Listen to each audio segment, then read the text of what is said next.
On se retrouve aujourd'hui pour une nouvelle présentation des équipes de cette saison 2025 de Formule 1 avec l'équipe Racing Bulls. N'oubliez pas de liker, partager, commenter et surtout vous abonner à la chaîne, c'est très important. Et nous on est parti. C'est clairement la livrée qui a le plus changé parmi les 10 équipes de cette saison. Et franchement, elle est superbement belle, cette voiture, toute de blanche vêtue, avec le nez jaune et puis l'arrière avec un petit peu de bleu. Franchement, elle est magnifique, cette voiture. C'est, je pense, la plus belle du plateau finalement. Et je sais que je suis pas le seul à le penser. Alors, franchement, elle est super belle, cette voiture. Espérons qu'elle soit aussi vite que belle. On verra ça durant cette saison. Cette année, Racing Bulls tentera de revenir sur le niveau de performance des Haas et des Alpines un petit peu devant la saison dernière. Ils n'étaient pas si loin que ça finalement en termes de niveau de performance, surtout en début d'année où Racing Bulls était même devant Haas et surtout devant Alpine. Et puis au final, en cours de saison, ça s'est un petit peu cassé la figure, ça a été pas si performant. Ça a été un petit peu compliqué pour Racing Bulls, surtout sur la fin d'année, et au final, ils se sont fait passer et par l'équipe américaine et par l'équipe française. Au final, ils n'ont terminé que finalement 8e au championnat des constructeurs. Cette année chez Racing Bulls, on a un mixte entre l'expérience de Yuki Tsunoda qui fait partie de l'équipe depuis 2021. Maintenant, ça fait un petit paquet de temps. Ça fait sa 5e saison au japonais avec l'équipe, qui a changé de nom entre temps, qui s'appelait AlphaTauri, qui est Racing Bulls maintenant. Bref, et puis d'un autre côté, un nouveau pilote qui arrive avec Isaac Hadjar, le pilote français vice-champion de la Formule 2 l'année dernière, et qui pourrait être un pilote très prometteur aussi pour l'avenir, sait-on jamais. Alors maintenant, pour gérer ces deux pilotes, bon courage quand même. Alors Yuki Tsunoda, il s'est quand même un petit peu assagi par rapport à ses premières années, mais c'est Isaac Hadjar surtout, c'est vraiment un pilote qui est très expressif. Quand tout ne va pas bien, il a tendance à s'énerver assez rapidement. C'est ce que faisait Yuki Tsunoda lors de ses premières années avec AlphaTauri en 2021 et sur les 2-3 premières années de sa carrière surtout. Encore un petit peu maintenant, mais un peu moins. Donc voilà, c'est quand même des pilotes à fort caractère, mais avec quand même un niveau de performance plutôt correct. Alors évidemment, à l'approche de cette saison 2025, Yuki Tsunoda, c'est une source fiable. On connaît son niveau de performance maintenant, hein, c'est sa 5e saison en Formule 1, donc on connaît ce qu'il vaut. Maintenant pour Isaac Hadjar, on ne sait pas ce qu'il vaut dans une Formule 1 pour le moment. Sur le papier, ça peut paraître l'un des duos les plus faibles de la grille cette saison, mais à n'en pas douter, je suis sûr qu'ils seront capables quand même de faire de très belles performances, ne serait-ce que Tsunoda, mais même Isaac Hadjar, je pense qu'il est tout à fait capable de ramener des points à cette équipe Racing Bulls, donc pour lutter pour cette 6e place, je pense qu'ils sont capables d'aller au moins titiller Haas et Alpine pour cette 6e position. Ils en sont pas très loin, je pense. Après, entre se battre et vraiment aller chercher cette 6e place, il y a un monde d'écart. Donc maintenant, à voir comment va être le niveau de performance déjà de cette voiture et puis des pilotes, que ce soit Tsunoda ou Hadjar, face à des duos de pilotes quand même assez compétitifs, notamment chez Haas avec Ocon et Behrman, et chez Alpine, surtout avec Gasly, puis un petit peu avec Douane aussi. Donc c'est quand même pas des mauvais duos dans leurs équipes adversaires pour cette 6e place au championnat des constructeurs, donc ça va pas être si facile que ça, et il va y avoir quand même un minimum de gestion des pilotes, mais ça, ils en ont l'habitude, c'est le junior team de Red Bull, des jeunes pilotes qui sont passés, ils en ont vu un paquet. Donc cette équipe est totalement capable de manager ses pilotes durant la saison en cas de petits problèmes, cas de baisse de performance également, mais en tout cas, ça va peut-être un peu compliqué d'aller chercher cette 6e place au constructeur, mais je pense qu'ils peuvent se battre plus ou moins avec Alpine et Haas pour cette position, même s'ils finiront peut-être un petit peu derrière, sait-on jamais. Pour Yuki Tsunoda, ça va être une année 2025 cruciale pour le pilote japonais. Il entame sa 5e saison en Formule 1, toujours dans cette équipe AlphaTauri / Racing Bulls / RB / Visa Cash App, ce que vous voulez. Bref, Tsunoda continue encore une fois dans l'équipe, mais cette fois-ci, ça pourrait bien être sa dernière année avec cette équipe Racing Bulls. Maintenant, pour 2026, c'est soit il monte chez Red Bull, soit il se retrouve dans une autre équipe, ou pire encore, il se retrouve sans baquet en Formule 1.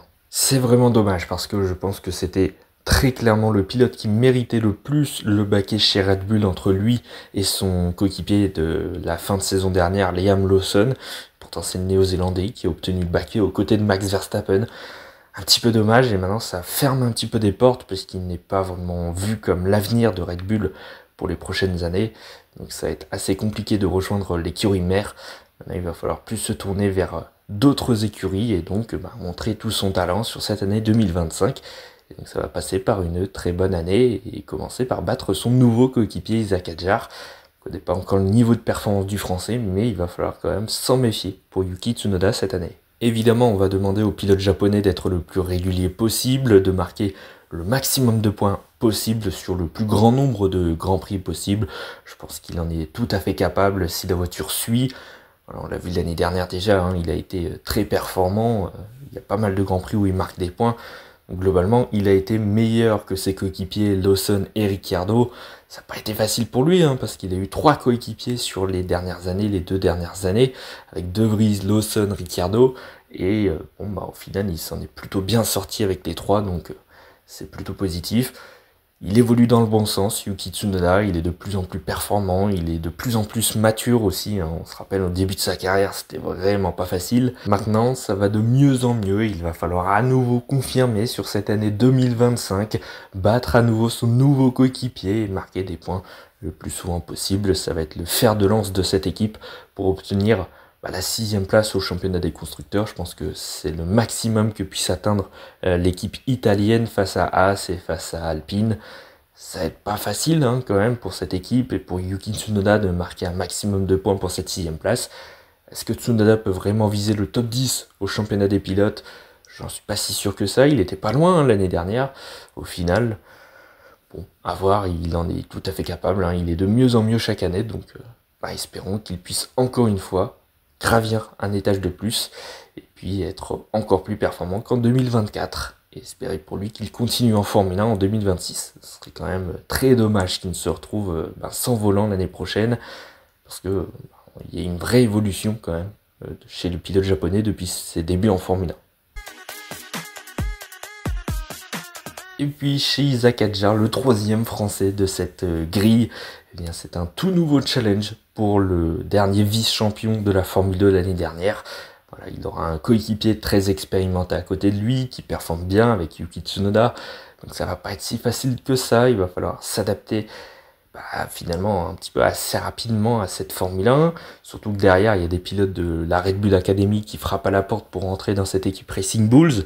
Alors je pense que ce serait plus Tsunoda qui serait menacé d'une quelconque arrivée d'un nouveau pilote au sein de cette équipe Racing Bulls plus que Isack Hadjar. Je pense que c'est quand même un pilote qui va pouvoir évoluer dans cette équipe. Je pense qu'ils lui donneront quand même une 2e chance au cas où si ça ne se passe pas tout à fait bien.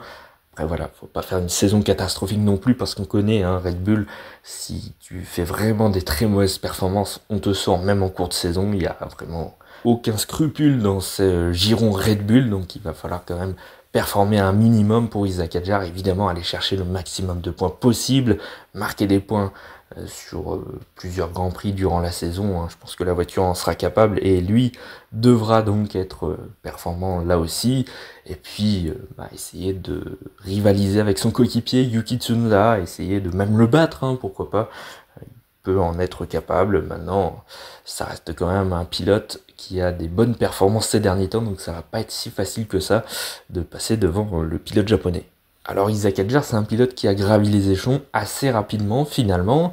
Il a tout de suite été performant en général, sauf en Formule 2. La première année a vraiment été très compliquée, mais sinon, à part ça, ça a été plutôt bon à chaque fois qu'il est rentré dans une catégorie. Donc espérons que ce soit la même chose pour la Formule 1, même si évidemment, entre les catégories juniors et la Formule 1, c'est pas du tout pareil.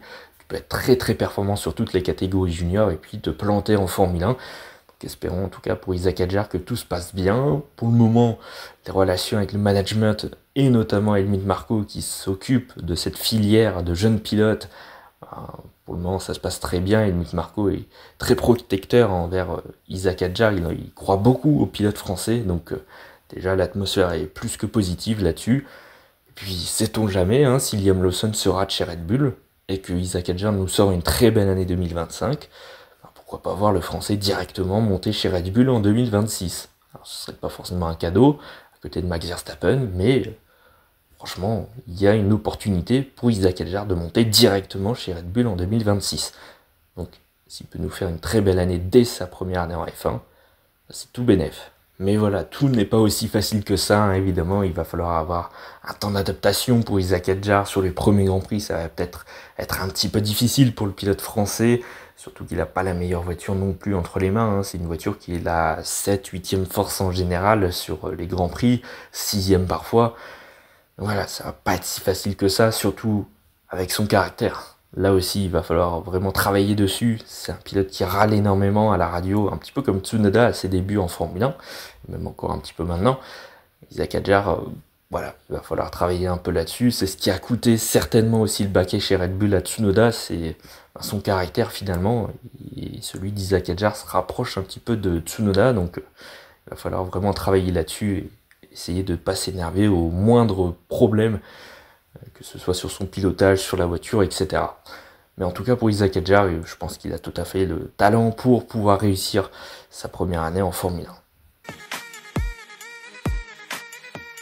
En tout cas voilà, c'est la fin de cette vidéo, merci d'avoir écouté jusque là, n'oubliez pas de liker, partager, commenter et surtout vous abonner à la chaîne, c'est très important. Et nous, on se retrouve dès demain pour la prochaine présentation des équipes de cette saison 2025 de Formule 1. À demain.